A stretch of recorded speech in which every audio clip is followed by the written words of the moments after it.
امام بخاری نے مولا علی علیہ السلام سے احادیث کم کیوں لی ہیں اور ابو ہریرہ سے زیادہ کیوں؟ یہ میرے بھائیوں بڑا مشکل سوال ہے. سوال تو خیر مشکل نہیں ہے، سوال تو آسان ہے، جواب اس کا مشکل ہے. میں نے اس پہ کافی غور و تفکر کیا ہے. یہ بات حقیقت ہے کہ ائمہ محدثین نے اہل بیت سے بہت کم روایتیں لی ہیں، جبکہ ان کی صحبت بھی نبی صلی اللہ علیہ وآلہ وسلم کے ساتھ زیادہ تھی. اور یہ شیعہ کی طرف سے ایک ویلڈ پوائنٹ ہے اس حوالے سے کہ حضرت ابو ہریرہ رضی اللہ تعالیٰ عنہ 7 ہجری میں مسلمان ہو رہے ہیں اور نبی علیہ السلام کی وفات 11 ہجری میں ہے. جنہوں نے 4 سال تک صحبت کی ہے ان کی سب سے زیادہ احادیث ہیں اہل سنت کے ہاں احادیث کی کتابوں میں. آلموسٹ تقریباً 5,500 احادیث حضرت ابو ہریرہ نے روایت کی ہیں. باقی جو لاکھوں میں حدیثیں ہیں وہ تو میں نے پہلے بھی بتا دیا کہ حدیثیں جو ہیں وہ ٹوٹل نبی صلی اللہ علیہ وآلہ وسلم کی 10,000 ہیں. باقی یہ سارے طرق ہیں، یعنی ایک حدیث کو 10 صحابہ نے سنا، حدیث ایک ہے لیکن اس کے طرق 10 ہو گئے. ہر صحابی نے 10 کو سکھایا، حدیث ایک ہے لیکن طرق 100 ہو گئے. ہر تابعی نے آگے 100 تبع تابعین کو سکھایا، حدیث ایک لیکن طرق 1000 ہو گئے. جیسے امام بخاری کو انما الاعمال بالنیات کی 700 اسنادیات تھیں، وہ حدیثیں 700 ہیں، طرق 700 ہیں. طرق طریق کی جمع، طریق کہتے ہیں نریشن کو، چین کو، اس کی جمع ہے طرق، کئی ایک نریشنز، لیکن حدیث تو ایک ہی رہے گی نا. تو یہ معاملہ لگا. یہ اہل علم کو تو پتہ ہے، ویسے علماء دھوکہ دیتے رہے، اللہ بات ہے، ان کو تو پتہ ہی ہے. باقی رہا اہل بیت سے احادیث روایت کرنے کا معاملہ، تو میرا اس میں موقف یہ ہے کہ صرف مولا علی کا مسئلہ نہیں ہے، حضرت ابو بکر اور حضرت عمر سے بھی بہت کم حدیثیں ہیں ہمارے اہل سنت کی کتابوں میں. اور اس کا جواب حضرت ابو ہریرہ نے خود بھی دیا ہے. بخاری مسلم میں حدیث ہے کہ لوگ کہتے ہیں کہ ابو ہریرہ اتنی حدیثیں بیان کرتا ہے، تو وہ کہتے ہیں کہ میرے باقی بھائی جو ہیں وہ تو دن کے وقت مشقت اٹھاتے ہیں روزگار کمانے کی، اور میں تو اصحاب صفہ میں شامل ہوں، پورا دن نبی صلی اللہ علیہ وآلہ وسلم کی صحبت میں رہتا ہوں، آپ سے سوال پوچھتا رہتا ہوں، حدیثیں یاد رکھ لیتا ہوں. پھر بخاری مسلم میں بھی حدیث ہے، نبی علیہ السلام نے فرمایا کہ کون ہے جو اپنی چادر بچھائے، تو اب حضرت ابو ہریرہ نے بچھائی تو نبی علیہ السلام نے یوں مٹھی بھر کے اس میں رکھی، انہوں نے سینے سے لگا لی، اس کے بعد وہ کوئی حدیث نہیں بھولے. بل مولا علی نے اس لیے روایت نہیں کی کہ مولا علی ہوں یا ابو بکر ہوں یا عمر ہوں یا عثمان ہوں رضی اللہ عنہم اجمعین، یہ سب کے سب خود سراپا سنت تھے، ان کو حدیثیں روایت کرنے کی ضرورت نہیں تھی. ان کی شخصیت ہی خود نبی صلی اللہ علیہ وآلہ وسلم کی شخصیت کا پرتو تھی. میں نے بتایا صحیح بخاری میں موجود ہے کہ حضرت علی رضی اللہ تعالیٰ عنہ کوفے کے چبوترے پر نماز پڑھنے کے بعد بیٹھ کے لوگوں کو مسائل سکھایا کرتے تھے، پریکٹیکلی وضو کر کے سکھاتے تھے. جب چلتی پھرتی رسول اللہ کی تصویر حضرت ابو بکر عمر عثمان و علی کی شکل میں موجود ہے تو ان کو حدیثیں بیان کرنے کی ضرورت ہی نہیں ہے، وہ تو خود چلتے پھرتے. اسی لیے کہا گیا نا علیکم بسنتی و سنت الخلفاء الراشدین المہدیین، تم پر میری سنت اور میرے خلفاء راشدین کی سنت لازم ہے. وہ جو روایت ہے نا کہ میرے صحابہ ستاروں کی مانند ہیں، جس کی بھی پیروی کرو کامیاب ہو جاؤ گے، جھوٹی روایت ہے. شیخ البانی، شیخ زبیر لزئی سب اس کو جھوٹا کہتے ہیں. یہ تو پاسبل ہی نہیں ہے نا. ہاں خلفاء راشدین کی سنت لازم ہے، کیونکہ کئی صحابہ رسول سے ایسی تفردات ثابت ہیں جو اجماع امت کے خلاف ہے. مثلا بخاری میں آتا ہے ابن مسعود رضی اللہ تعالیٰ عنہ سورۃ الفلق اور سورۃ الناس کو قرآن کا حصہ نہیں مانتے تھے. بعد میں انہوں نے رجوع کر لیے تو الگ بات ہے، بل وہ پہلے تو نہیں مانتے تھے، بلکہ خرج دیتے تھے مصحف میں سے، جبکہ باقی سارے صحابہ اس کو حصہ مانتے تھے. تو انڈیویجول صحابی کی رائے غلط بھی ہو سکتی ہے، اس لیے صحابہ کا اجماع حجت ہے یا خلفاء راشدین کی سنت حجت ہے، وہ بھی جس پہ اجماع ہو جائے. اگر خلیفہ راشد سے بھی کہیں غلطی ہوگی وہ رپورٹ ہو جائے گی اور اس کی اصلاح ہو جائے گی، لیکن عام صحابی کی غلطی رپورٹ نہیں ہوتی ہے. اس لیے خلفاء راشدین کی سنت پہ عمل کیا جائے، وہ سراپا سنت ہے. دوسرا، خلفاء راشدین میں احتیاط کا پہلو بھی ذرا غالب تھا، یہ حقیقت ہے. صحیح مسلم میں حدیث ہے کہ مولا علی رضی اللہ تعالیٰ عنہ جب نہروان کے لیے خوارج کے خلاف قتال کرنے کے لیے جا رہے تھے تو انہوں نے اپنے فوج کا مورائل بلند کرنے کے لیے ایک حدیث بیان کی، اور اس سے پہلے انہوں نے بڑے جو ہے حیران کن الفاظ بولے. انہوں نے کہا کہ نبی صلی اللہ علیہ وآلہ وسلم سے متعلق میں کوئی ایسی بات بیان کروں جو میں نے خود نہ سنی ہو، میں اس کو اس سے بڑا جرم سمجھتا ہوں اپنے حق میں کہ مجھے آسمان سے زمین پر پٹخ دیا جائے.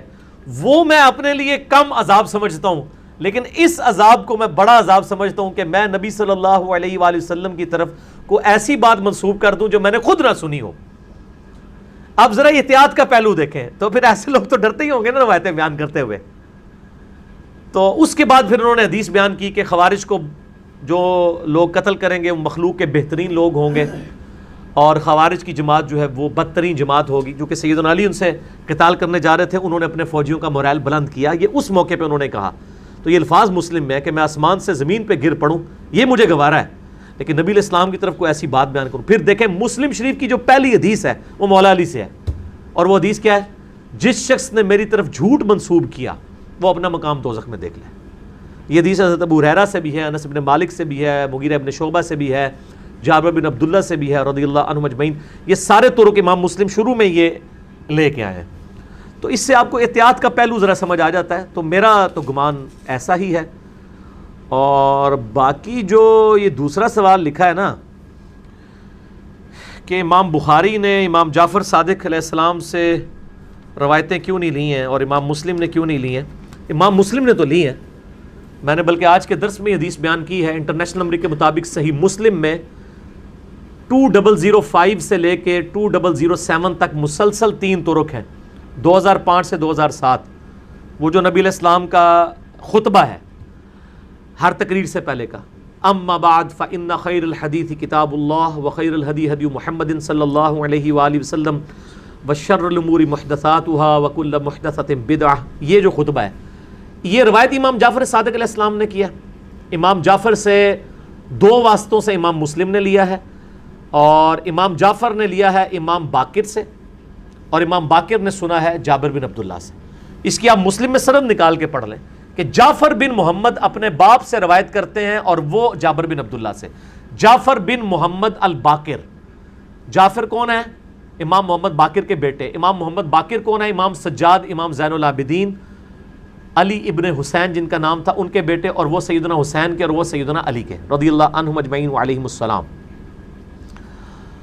اسی طریقے سے ترمذی ابو داؤد میں بھی روایتیں موجود ہیں، امام موسیٰ کاظم، امام علی رضا کی حدیثیں موجود ہیں۔ امام شافعی تو شاگرد ہیں امام موسیٰ کاظم کے، امام حنیفہ شاگرد ہیں امام جعفر الصادق کے، اور امام مالک بھی امام باقر اور امام جعفر الصادق کے مریدین میں سے ہیں، اس حوالے سے کہ ان سے اکتساب کیا ہے، وہ پیری مریدی والا مریدین نہیں۔ تو روایتیں تو لی ہیں امام مسلم نے، البتہ امام بخاری نے امام جعفر سے کوئی روایت نہیں لی ہے، امام باقر سے لی ہیں انہوں نے روایتیں، اور امام زین العابدین سے بھی لی ہیں۔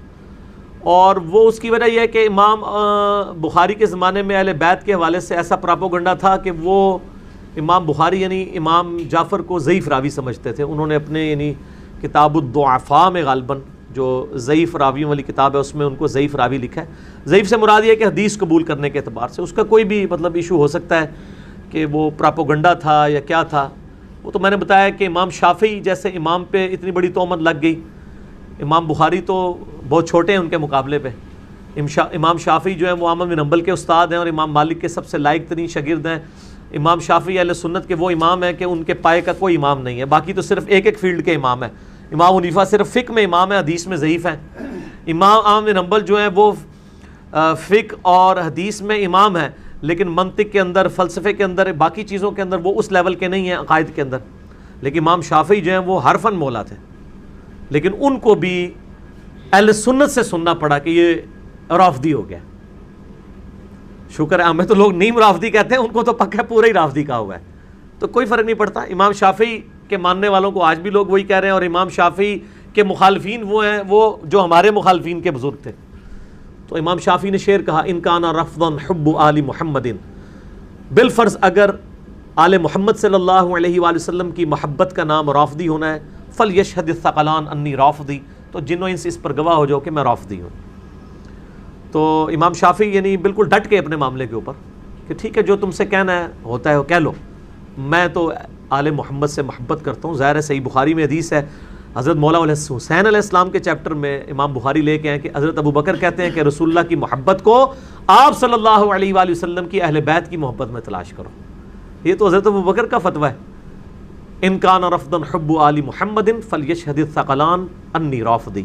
یہ امام شافعی کا دیوان الشافعی اس میں موجود ہے، اسماء و رجال کی تمام کتابوں میں موجود ہے، جو بھی امام ابن تیمیہ کی کتاب ہو یا امام ابن حجر اسقلانی کی کتاب ہو یا امام ذہبی کی کتابیں ہوں، تاریخ الاسلام امام ذہبی کی کتاب ہے اس کے اندر بھی موجود ہے۔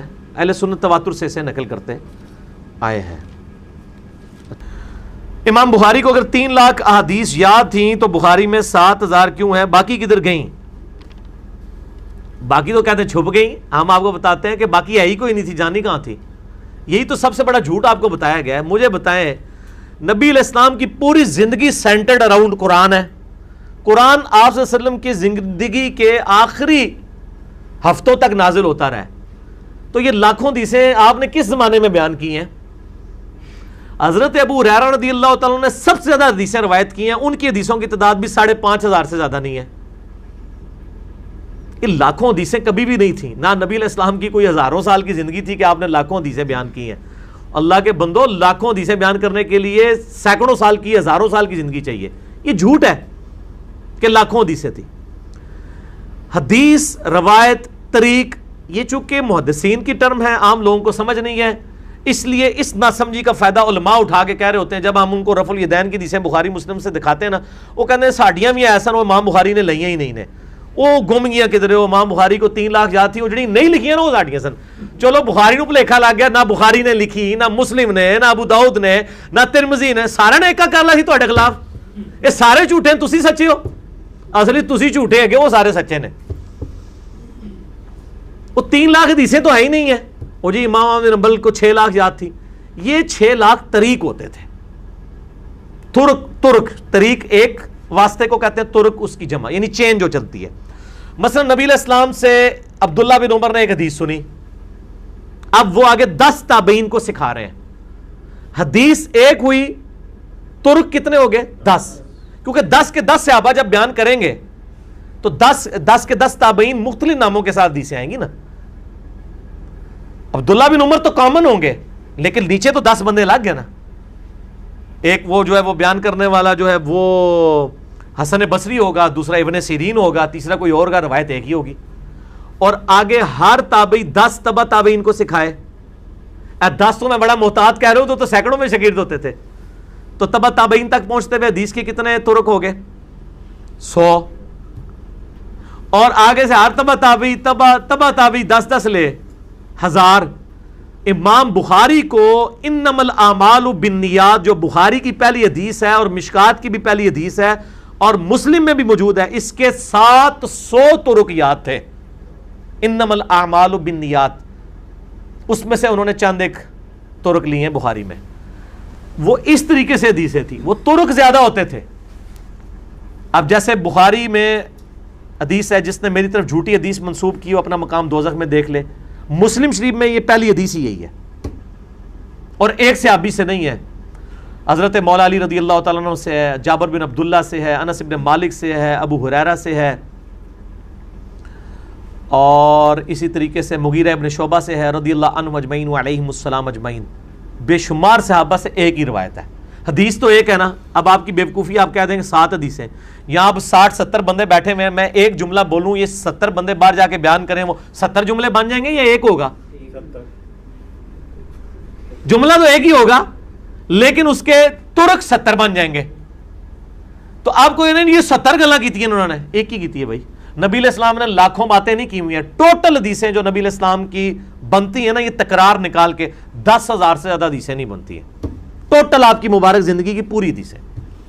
اب بخاری میں اگر 7,563 ہے تو اس میں کئی ریپیٹیشن ہے. وہ ریپیٹیشن آپ ختم کریں تو وہ 3,000 کے قریب رہ جائیں گی، اور مزید اس کو کرنا شروع کر دیں اس سے بھی کم ہو جائیں گی، کیونکہ وہی حدیثیں مسلم میں 1908 احادیث ایسی ہیں 1908 جو بخاری اور مسلم میں کامن ہے. اب وہ بخاری میں بھی ہے، مسلم میں بھی، آپ دونوں کو جمع تو نہیں کریں گے نا.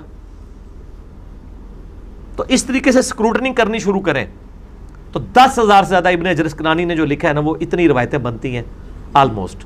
جعلی تو بے شمار نے نا، وہ تو بہ کے بنائی ہیں نا لوگوں نے. حدیث کی کتابوں میں جو سکروٹنی کر کے اتنی بنتی. اگر مسند احمد میں یہ 40,000 اس کے 27,000 کے قریب روایتیں ہیں، تو اس میں صحابہ کے اقوال بھی ہیں، نبی علیہ السلام کی احادیث بھی ہیں، اور تکرار بھی بے شمار ہے. تو تکرار کو نکال دیے تو اتنی زیادہ ملتی. تو یہ کوئی گمی نہیں ہے جناب، تسی گم کردہ منزل ہو گئے ہو. اللہ دے بندے ہوئے کتاباں موجود نے، کوئی نہیں گمیاں نہیں پی لفدیاں، ادھر آ جاؤ تو لے دینے ہیں، کوئی نہیں حدیثاں گمیاں.